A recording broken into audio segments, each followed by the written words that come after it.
Olá, tudo bem? Boa noite, que a paz seja convosco. Deus abençoe você que me assiste pelo canal do Facebook. Você também pode me assistir, se inscrever no meu canal do YouTube, Joelso Fonseca. Você pode curtir lá nossas pregações, lives, estudos da Palavra de Deus, louvores. E queremos apresentar para você e compartilhar nessa noite mais um texto abençoado da Palavra da Bíblia, da boca de Deus, amém? Que Deus abençoe toda a sua casa, toda a sua família, em nome de Jesus nessa noite, amém? Gostaria de falar para vocês nessa noite, no livro do profeta Daniel. Nós vamos estar falando um pouquinho desse profeta, um profeta abençoado, um profeta a qual nos mostra grandes exemplos de vida, amém? O tema dessa pregação, desse estudo da palavra de Deus nessa noite é as atitudes e o comportamento que Daniel teve diante das situações, das lutas e desafios que ele passou, né? E que ele teve vitória. Então, nós vamos estar falando sobre as atitudes desse profeta, sobre o comportamento diante das situações na qual ele viveu daquela época. Amém? E que nos nossos dias também temos vivido acontecimentos, lutas, desafios parecidos com o que esse profeta viveu. Mas como ele foi vencedor, como ele foi abençoado? Vamos estar falando para você do capítulo 6, uma palavra muito conhecida. Você talvez tenha ouvido pregadores sobre Daniel na cova dos leões. Nós vamos falar um versículo e vamos falar um pouquinho da vida de Daniel, do capítulo 1, como ele foi escolhido pelo rei, como que foi, o que ele fez no capítulo 2, depois do capítulo 3 tem sobre os amigos de Daniel, né? 3 amigos. Capítulo 4 fala novamente de um outro sonho. Ele interpretou depois no capítulo 5 também. E aí no capítulo 6 algo muito forte aconteceu na vida dele. Então nós vamos estar falando um pouquinho para você sobre o profeta Daniel. Amém? No nome de Jesus. Daniel capítulo 6. O versículo... vamos ler do versículo 8 em diante. Portanto, o rei...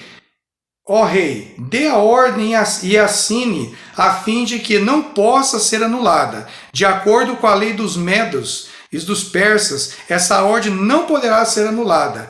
O rei concordou, assinou a ordem e mandou que ela fosse publicada. Quando Daniel soube que o rei tinha assinado a ordem, voltou para casa. No andar de cima havia um quarto com janelas que davam para Jerusalém. Então Daniel abriu as janelas, ajoelhou-se e orou, dando graças ao seu Deus. Ele costumava fazer isso 3 vezes por dia.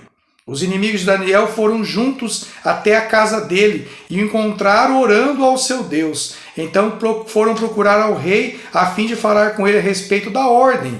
Eles disseram: ó rei, o Senhor assinou uma ordem que proíbe que durante 30 dias se façam pedidos a qualquer Deus ou a outro homem, a não ser ao Senhor. E a ordem diz também que quem desobedecer será jogado na cova dos leões. Não é verdade?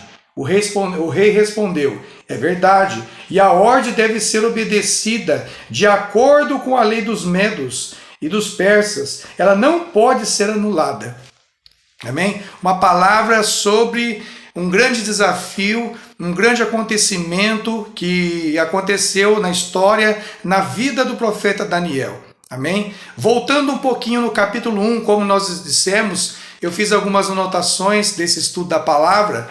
Naquela época, Israel, após a morte do rei Salomão, o seu filho Roboão, chamado Roboão, havia tido um encontro com Jeroboão, com outras pessoas daquela época, reclamando ao próprio Roboão, filho de Salomão, sobre os impostos que Davi tinha colocado ao povo naquela época.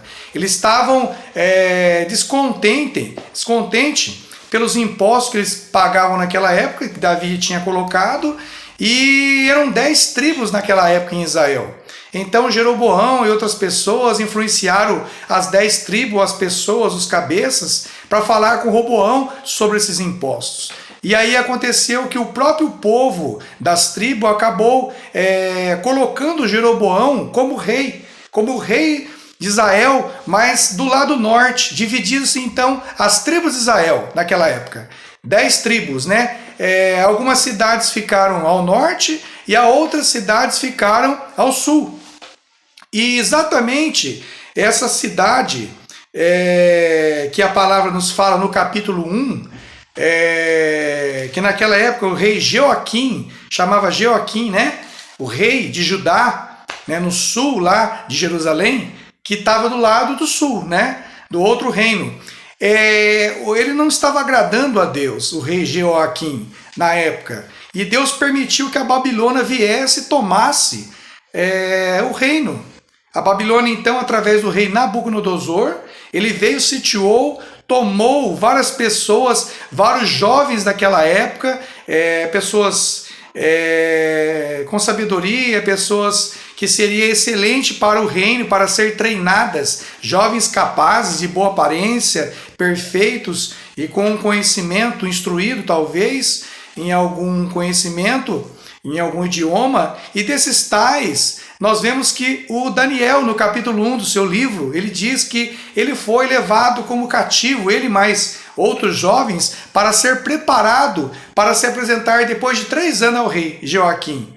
Então, foi aí que começou, através de uma história que começou lá no passado, por Israel ter sido cativo, levado ao cativeiro 70 anos, já sendo profetizado pelos profetas, né, daquela época. O rei Nabucodonosor sitiou, tomou Judá, e o rei da época era Jeoaquim. E então, aqueles moços que foram cativos, o próprio rei Jeoaquim foi levado amarrado com correntes, ele foi preso também, levado para a Babilônia, os jovens também, a maioria deles foram presos, levados, tais como desses, o Daniel, ele foi levado. Então ele foi sendo conduzido para a Babilônia. E lá ele foi sendo treinado, foi sendo preparado pelo rei Jeoaquim, e ele teria que comer a comida do rei, a bebida do rei. E naqueles dias já começou a história de Daniel. No capítulo 1 você vê que ele não quis se contaminar com as iguarias, com a comida, a bebida do rei. Ele pediu para o chefe do palácio, né? Chamava Aspenaz, é isso mesmo. Chamava Aspenaz, ele pediu para esse chefe do palácio ali, para que ele não contaminasse, não se alimentasse da comida dos mesmos jovens. E aí ele fez uma proposta para o homem, dando para ele o pão, água, legumes, por 10 dias, e depois viria a aparência dele, se estava bonita ou não. E aquele chefe ficou com medo de fazer isso para Daniel. Mas acabou cedendo e fez. E após 10 dias, a aparência de Daniel, dos seus amigos, que estavam se santificando diante da obediência de Deus, estava mais bonita do que os outros jovens. E aí começou a história. Depois, no final de 3 anos, ele foi apresentado ao rei, ele e todos os jovens, e ele foi escolhido. Na época ele foi escolhido, no capítulo 1 você vê que ele foi escolhido para ser um dos sábios, né, do reinado do rei. E aí começou então a história. No capítulo 1 a gente vê que após Nabucodonosor então trazer todos esses jovens, ele levou para si objetos do templo, ele levou objetos sagrados de valor para a Babilônia, mandou colocar no seu templo. Ele chamou o chefe lá, Aspenaz, para cuidar do serviço do palácio, mandou que escolhessem entre os prisioneiros israelitas, deviam ter boa aparência, não ter defeito, como nós já dissemos, e desses tais, Daniel, os 3 amigos, estava lá, né? Mas eles se mantiveram em santidade, porque eles eram obedientes ao Deus do céu, ao Deus de Abraão, Isaque e Jacó. Algo me chamou muito a atenção nesse capítulo 1, apesar de que nós vamos chegar até o capítulo 6. O capítulo 1, então, ele mostra uma santidade, uma fidelidade de Daniel. É muito importante em nossos dias hoje, nós termos essa santidade, essa fidelidade diante de Deus, amém? Diante de todos aqueles que nos apresentarem. E Daniel se manteve em santidade, em santificação. A palavra santidade, santificação, significa separação das coisas do mundo. As epístolas de João já nos diz assim, que aquele que ama as coisas do mundo, o amor do Pai não está nele. Então, é algo muito sério, esse princípio é muito forte. Se nós amamos dentro do nosso coração as coisas que se apegam nesse mundo, né, que a traça e a ferrugem pode corroer, não vamos levar nada disso. Que adianta nós termos tudo aqui na terra e não termos o galardão no céu? Então Daniel pensou bem naquela posição que talvez estava se iniciando uma carreira de Daniel. Daniel começou então a se manter fiel. Esse é o segredo, primeira atitude que nós vemos dentro do tema que nós escolhemos, né, a atitude e comportamento de Daniel, foi a santidade, foi a preocupação dele estar separado, respeitando a Deus, né, não pecando contra Deus, porque se ele se alimentasse com as iguarias, com a comida, a bebida do rei, era uma comida, uma bebida assim de orgias, de várias coisas que acontecia através das festas que o rei dava no seu reino. Então Daniel não queria participar desse alimento. Para ele, né, ele estaria pecando. É algo muito forte então nos nossos dias, que nós podemos aprender que a separação das coisas do mundo, a santidade, o que muitas vezes o próprio Jesus nos diz através das parábolas, o que entra não contamina o homem, mas é o que sai de dentro que contamina. Né? Muitas vezes nós ficamos preocupados, mas muitas vezes é o que sai de dentro de nós. Se ele cedesse, talvez ele estaria desobedecendo ou perdendo a santidade diante de Deus. No capítulo 2, nós vemos o Nabucodonosor, o rei da Babilônia, Daniel já estando lá no reino dele, né? Ele já tinha sido escolhido para trabalhar no reino, para ser um jovem instruído a todos os idiomas do Medos e Persas, daquele reinado. Ele havia sido instruído. E lá existiam sábios, astrólogos, feiticeiros, adivinhos, outras pessoas instruídas também, né, dentro do reino. E estes jovens, então, Daniel e mais 3 amigos, que a Bíblia fala também se mantiveram na santidade, eles puderam observar que no capítulo 2 o rei teve um sonho. E nenhum desses sábios, nenhum desses tipos de pessoa instruído com conhecimento na astrologia, eles não conseguiram adivinhar o sonho do rei. O rei havia sonhado com uma estátua bem grande, né? Ele falou para as pessoas decifrar o sonho, mas nenhum conseguiu decifrar aquele sonho, né? Uma estátua enorme de pé, de frente para ele no sonho ele viu, uma estátua brilhante que dava medo, a cabeça era de ouro puro, o peito e os braços eram de pratas, a barriga e os quadris eram de bronze, as pernas eram de ferro e os pés era metade de ferro e metade de barro. Ninguém conseguiu interpretar esse sonho para o rei. O rei queria matar todos os sábios, todas as pessoas que interpretavam naquela época os sonhos do rei, davam conselho para o rei. E aí então o Daniel ficou sabendo dessa situação. Daniel já trabalhando ali no palácio do rei, Nabucodonosor. E nisso o rei Jeoaquim, na época, já tinha sido, no capítulo 1, preso, né? Sendo ali, por ele ter desobedecido a Deus, estava preso, que Daniel já obedecia então a Nabucodonosor, que passou a ser o rei dele. E ninguém conseguia decifrar o sonho. Então, Daniel disse para Arioque, que é o chefe da guarda real do rei Nabucodonosor, naquela época, que ele poderia, né, pedir ao Deus do céu a interpretação, a revelação desse sonho, que ninguém havia decifrado. Mas Arioque já disse para ele, o rei vai mandar matar todos. Ele falou assim, me dá uma noite. Ele chegou então em casa, dizendo para o capítulo 2, falando com seus 3 amigos para eles orarem aquela noite, passaram em oração naquela noite, e Deus deu a revelação para Daniel.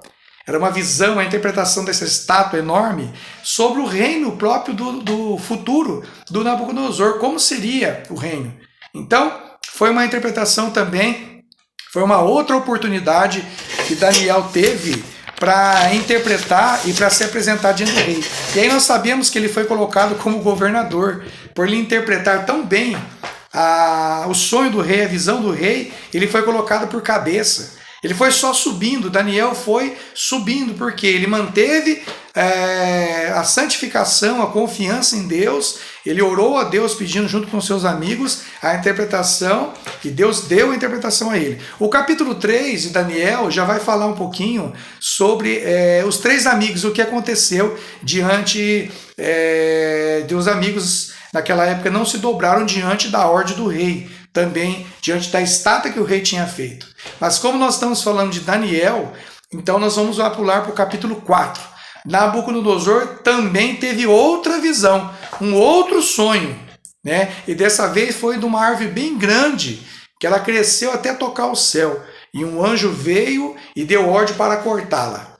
E aí ele pediu também para os sábios, para as pessoas interpretar, e aí acabaram chamando Daniel para interpretar o sonho do rei.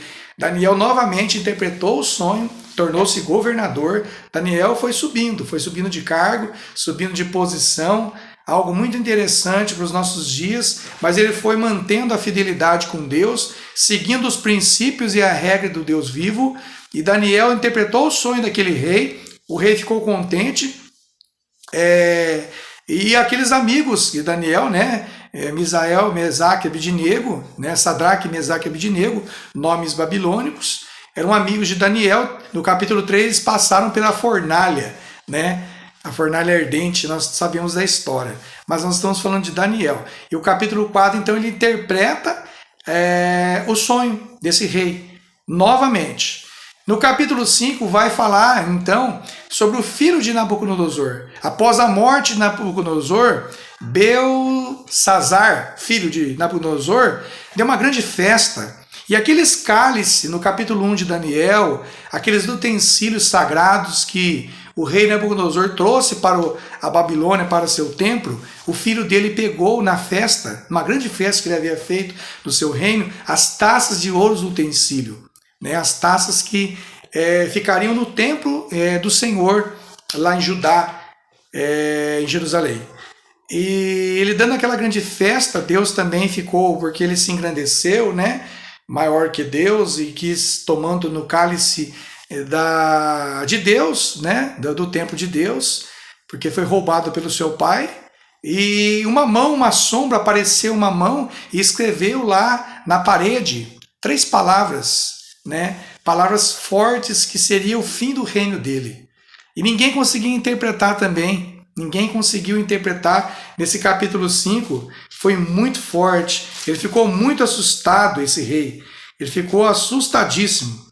E Daniel também foi chamado para explicar as palavras babilônicas, as palavras que o próprio Deus, com o dedo de Deus, foram escritos na parede.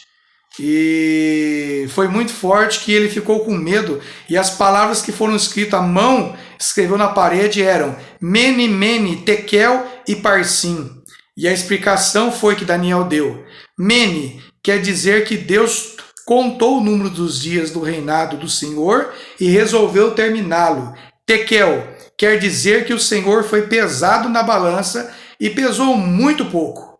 Pérez, que quer dizer que o seu reino será dividido e entregue aos medos e aos persas. E aí o rei Belsazar mandou que vestisse Daniel com roupas de púrpura, pusesse uma corrente de ouro no seu pescoço e anunciassem que dali em diante ele seria a terceira autoridade mais importante do reino da Babilônia.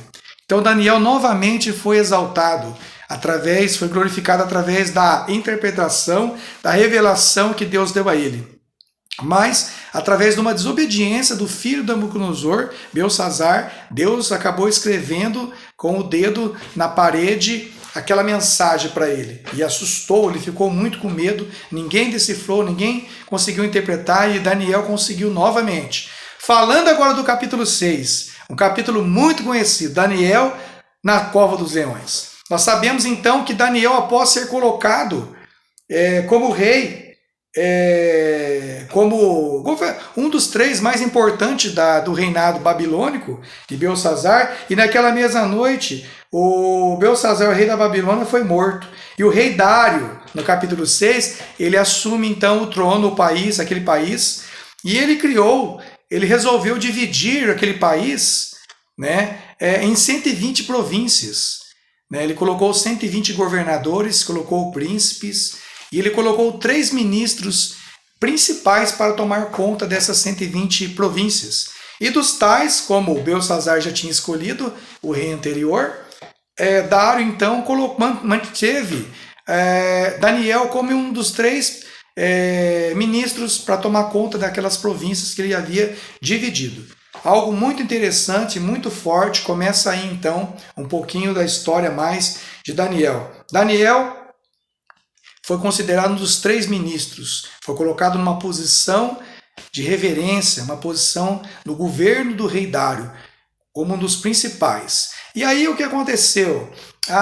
Aqueles ministros, outros 2, envolveu mais governadores, prefeitos das províncias, acabou ficando com inveja porque Daniel, ele sobressaía, ele era mais competente de todos, porque ele tinha sabedoria de Deus, ele tinha discernimento, tudo que ele ia fazer era com entendimento, ele pensava, ele tinha uma boa gestão. Então, ele administrava o reino da Babilônia com poder, com sabedoria do próprio Deus. Deus dava orientação para ele e ele, mantendo a fidelidade, mantendo a dignidade, a honestidade, a retidão, são algumas características do comportamento e da atitude de Daniel que eu quero falar para você nessa noite. Então foi colocando Daniel, você viu capítulo 1, ele foi cativo, né? Foi trazido para a Babilônia para ser instruído por 3 anos, aprendendo os idiomas e a ciência da Babilônia, dos medas persas. Então ele foi sendo instruído, foi um processo começando na vida de Daniel. Foi devagar, e aí ele foi colocado chefe, ele foi colocado como governador, foi colocado como ministro, né? Chegando aqui no capítulo 6, agora como ministro. E quando você vai destacando na vida, isso faz parte, as pessoas vão começar a invejar de você. As pessoas vão começar a ter inveja do que você está fazendo, do que você está crescendo, seja no trabalho, na escola, na família, onde for. Muitas vezes o seu destaque, teu sol, né, brilhando, a tua estrela, vai fazer com que outras pessoas vão querer também ser como você, ou a trazer até mesmo a inveja. Que é o que aconteceu com os outros ministros, amigos de Daniel, e os prefeitos e governadores também reuniram, decidiram, tomaram uma posição. Decidiram tirar Daniel, armar alguma coisa para arrancar Daniel ali do reinado do rei Dário. E começaram a ver e não conseguiam achar algum defeito, algo que Daniel pudesse cometer. E eles acharam dentro da palavra de Deus.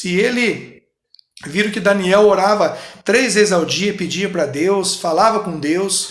E isso incomodou muito eles. É o que tem acontecido muitas vezes. As pessoas vão ficar incomodadas com a sua atitude, com a tua busca, com o teu jejum, com a tua oração, por você ir na sua congregação, na tua igreja.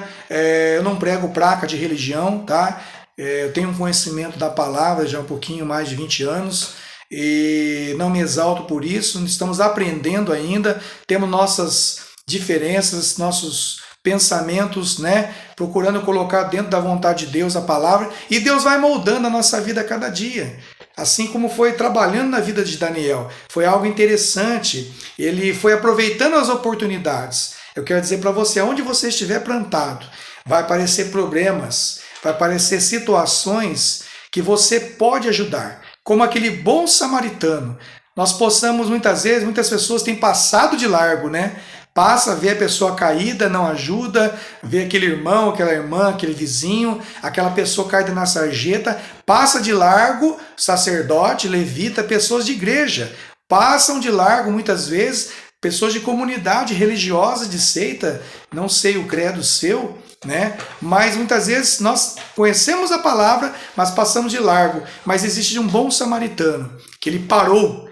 A diferença está aí hoje. E a gente parar um pouquinho na nossa vida, na nossa correria de hoje e ver o nosso próximo, olhar nos olhos do nosso próximo. O que falta hoje para nós é conseguirmos olhar para os olhos das pessoas e parar um pouquinho, respirar e perguntar: posso te ajudar? Amém? Paulo e Silas, quando foram orar, né, no templo, eles no templo de Formosa, Pedro, né? Pedro e João foram orar no templo de Formosa, desculpa, na terceira hora, eles foram orar e viu ali um mendigo na porta. Tantas pessoas, ele era colocado todo dia no templo de Formosa ali na hora da oração, e as pessoas entravam e saíam da sinagoga, e aquele coxo colocado ali todos os dias, e ninguém nunca parava. Um dia Pedro e João pararam ali e olharam para ele: eu não tenho prata e não tenho ouro, mas o que eu te tenho eu dou. Anda, levanta e anda em nome de Jesus. E aquele paralítico coxo se levantou e ele andou. Talvez ele entrou dentro do templo, glorificando a Deus, porque nunca ninguém havia parado e falado para ele de Jesus. Pedro e João falou de Jesus para ele, né? E eles ofereceram o que eles tinham de maior, que era o próprio Jesus. O que eu e você tem para oferecer para as pessoas? Com essas mensagens, com as pregações, estudo, louvores, o que eu tenho trazido ao coração das pessoas? Amém? O que eu posso oferecer? O que eu tenho de diferente para te oferecer? Porque existe tanto pregadores, existe tanta pessoas que falam, Facebook, YouTube, estudos maravilhosos, né? Pregadores eloquentes, várias pessoas muito bem, mais capacitadas do que eu, né? Mas muitas vezes só de palavra a letra mata, mas o Espírito vivifica. Nós precisamos colocar em prática tudo aquilo que nós ouvimos, tudo aquilo que nós falamos, seja na nossa casa, nosso lar, aonde estivermos enraizados. Eu quero falar para você que muitas vezes nós precisamos parar, analisar as situações que têm acontecido. Os problemas, quando você começa a resolver problema das pessoas, você é colocado em lugar de destaque. Amém? Talvez você não tenha entendido o que está acontecendo na sua vida. Talvez eu não tenha entendido o que está acontecendo na minha vida. Mas eu falo para você, quando você parar de ter medo e começar a resolver problema, Deus vai te colocar cada vez mais como colocou Daniel. Daniel, ele foi treinado 3 anos para ele se apresentar diante do rei. Ele recebeu um treinamento, um conhecimento da ciência da Babilônia, para ele se apresentar diante do rei. Você imagina? Você ser treinado 3 anos para se apresentar. Depois ele interpretou um sonho que ninguém tinha interpretado, o sonho do rei. Todos iam ser mortos porque não conseguiram. E ele levantou a mão e falou para o chefe: me coloca diante do rei, me coloca diante dessa situação. Eu quero entrar, escutar o que o rei tem para falar. Fala para o rei contar esse sonho para mim. E o rei contou o sonho. No capítulo 2, você vê o rei contando o sonho da estátua enorme que ele tinha sonhado na visão. E ele voltou para casa, pediu ajuda para os amigos, né? Oraram, Deus deu a visão, a revelação. Ele voltou e declarou para o rei aceitou e colocou ele como um dos chefes do palácio. Depois, no capítulo 3, foi a vez dos amigos. Então Deus sempre coloca-nos em prova muitas vezes para nos experimentar. Talvez você está passando algo aí na sua vida, você tem chorado nesses dias de pandemia, isolamento, mas Deus tem parado você um pouquinho na sua casa, através talvez dessa enfermidade, para você olhar no olho da sua esposa, dos seus filhos, para você dialogar, para você comunicar com a sua família, para você entender um pouco o que está acontecendo aí dentro da sua casa, talvez dentro da sua mente, do seu coração. Daniel foi preso, ficou 3 anos ali, e depois veio uma aprovação para ele interpretar um sonho e livrou muitas pessoas da morte. E no capítulo 3, os amigos também foram livres daquela fornalha ardente. No capítulo 4, nós vemos Daniel de novo ali interpretando o sonho do rei. Capítulo 5, do filho do rei, ele interpretou aquela mão que escreveu na parede. E o capítulo 6 agora falando para você. Diante do crescimento de Daniel, houve grandes ciúmes, houve grandes afrontas. O inimigo usou pessoas, amigos dele ali do lado, com punhais, espetando talvez Daniel, e indo até diante do rei Dário, falando: rei, você sabia que no nosso reinado nós descobrimos que tem pessoas que adoram outro Deus, outros homens aí, que têm pedido a outro Deus a não ser o teu Deus? E aí o rei não sabia que Daniel era este. Então eles convenceram o rei para assinar um decreto. Por 30 dias ninguém poderia adorar outro homem qualquer ou outro Deus além do Deus e além do próprio rei Dário. Somente a adoração e somente a petição teria que ser para o rei Dário. E aí então Daniel, quando soube da sentença, que o rei selou com o anel real, decretou aquela sentença, nós vemos que aquele que violasse a lei, o decreto, ele ia ser jogado na cova dos leões. E aconteceu, Daniel, sabendo disso, que os seus inimigos haviam apresentado e armado para que o rei assinasse e decretasse, e o rei não poderia voltar mais atrás. Uma palavra real não pode voltar atrás. E Daniel então voltou para sua casa. Olha para você ver a atitude de Daniel. Nós já falamos vários comportamentos e atitudes que Daniel teve nos capítulos do seu livro anterior. Mas esse capítulo 6, diante de uma situação, o que será que eu e você temos feito? Amém? E Daniel então voltou para sua casa, no andar de cima abriu as janelas para Jerusalém e pediu para Deus a misericórdia, pediu para Deus o livramento, né? E então contaram para aqueles inimigos e foram até a casa de Daniel, encontraram orando, como de costume, 3 vezes ao dia Daniel fazia, e contaram para o rei. E o rei ficou tão triste, até jejuou, até sacrificou a noite toda, nem dormiu, porque no dia seguinte Daniel seria jogado na cova dos leões. E Daniel então foi jogado na cova dos leões. Mas eu quero dizer para você, e muitas vezes para mim, nós somos lançados na cova do leão, eu e você, somos lançados diariamente na cova do leão. Mas eu quero dizer para você que Deus, dentro dessa cova, o Senhor está. Deus fechou a boca dos leões à noite. Talvez os leões estavam com fome. E todos pensaram, falou, amanhã Daniel não vai nem vai chegar e jogar Daniel, não vai nem sobrar nada. Nem os ossos do Daniel. Mas pelo contrário, o rei acordou bem cedinho, foi lá na cova, né? Já tinham fechado com uma pedra, talvez selado, né? Aquele lugar. E o rei pediu para abrir. A hora que o rei abriu, o rei gritou, Daniel, Daniel, se você estiver aí, né? Será que o teu Deus te livrou? E aí Daniel respondeu, rei, estou aqui. E aí então o rei ficou muito feliz e pediu essa ordem para que todo mundo servisse, para que todo mundo se agradasse do rei de Daniel. O rei de Daniel, então ele foi respeitado a partir daquele momento. Daniel não foi morto pelos leões. Os leões ficaram jejuando, não comeram Daniel. E o rei fez com que todas aquelas pessoas que tinham armado aquela situação fossem jogados naquela cova. E sem chegar, os leões comeram eles, né? Muito forte. Então Daniel foi novamente exaltado, foi glorificado através dessa situação, dessa circunstância, desta cova, que muitas vezes nós temos sido lançados, muitas vezes pelo nosso próximo, ou seja, por qualquer pessoa do seu redor. Mas eu quero dizer para você, existem umas atitudes, comportamentos que o profeta Daniel nos mostra no seu livro, que é muito importante. Eu acabei notando aqui essas características que nos diz assim, Daniel, as atitudes e comportamentos que ele teve fé, muita fé no Deus vivo, no Deus que ele servia, coragem, ele foi uma pessoa decidida,